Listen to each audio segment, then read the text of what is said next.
जैसा कि आप इस स्टेटस में देख सकते हैं, प्रधानमंत्री किसान सम्मान निधि योजना में इस किसान के बैंक स्टेटस यानी PFMS bank status account detail is under revalidation process with bank लिखा आ रहा है। और इसका सुधार बहुत ही सरल है। किसान को मात्र 2 मिनट का समय निकाल कर छोटा सा वीडियो देखना है और आसानी से इसका सुधार है वो किसान घर बैठे ही कर सकता है। इसमें किसान का एक्सेप्ट कैसे होगा, चलिए मैं आपको बताता हूँ।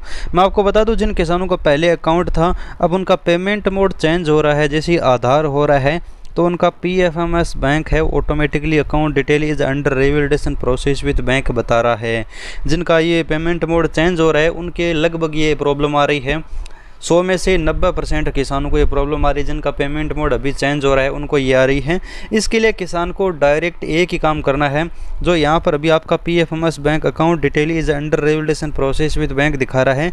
अब आपको इसका करंट स्टेटस चेक करना होगा, क्योंकि ये स्टेटस अपडेट होने में 20 दिन, महीना, 2 महीना लगा देता है। इसलिए आपको इस पर विश्वास नहीं करना है। इसका लाइव और करंट स्टेटस चेक करना है। इसके लिए आपको गूगल में जाकर सर्च करना है PM किसान PFMS स्टेटस माही इन्फो, ये नाम आपको डालना है, सर्च कर लेना है। जैसे आप सर्च करोगे तो आपके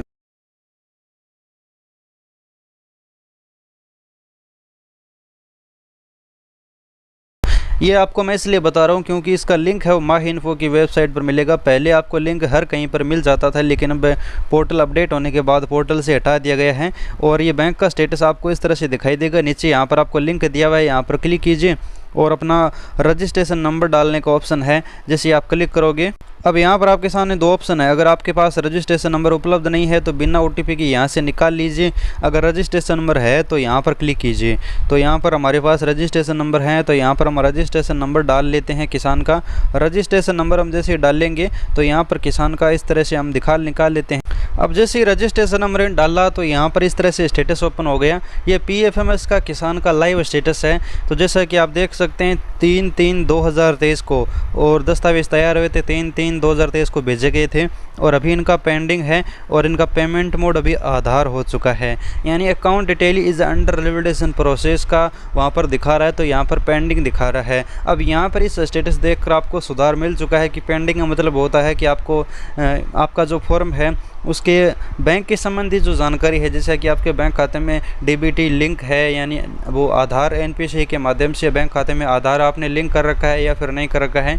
यानी जो DBT का पैसा सरकार भेजेगी वो आपके बैंक खाते में जा सकता है या फिर नहीं जा सकता है। इसके लिए अभी आपकी जांच चल रही है, पेंडिंग में है।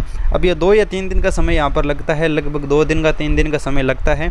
उसके बाद अगर आपके बैंक खाते में आधार NPCI के माध्यम से लिंक होगा तो एक्सेप्ट हो जाएगा। अगर आधार लिंक है लेकिन वो एक्टिव नहीं है या फिर बैंक खाता कोई बंद हो चुका है, ब्लॉक हो चुका है, उस स्थिति में यहाँ पर आपको रीजन दिखाया जाएगा और रिजेक्ट हो जाएगा। इसलिए यहाँ पर आपका सुधार ऑटोमेटिक मिल चुका है। आपको 3/3/2023 को दस्तावेज भेजे गए थे और लगभग ये 4 या 5 दिन के अंदर अंदर ये एक्सेप्ट या फिर रिजेक्ट हो जाता है। तो आपको पेंडिंग की स्थिति में वेट करना होगा। 3 दिन 2 दिन अडिकोगे, इतने में आपका PM किसान योजना का PFMS बैंक एक्सेप्ट या फिर रिजेक्ट हो जाएगा।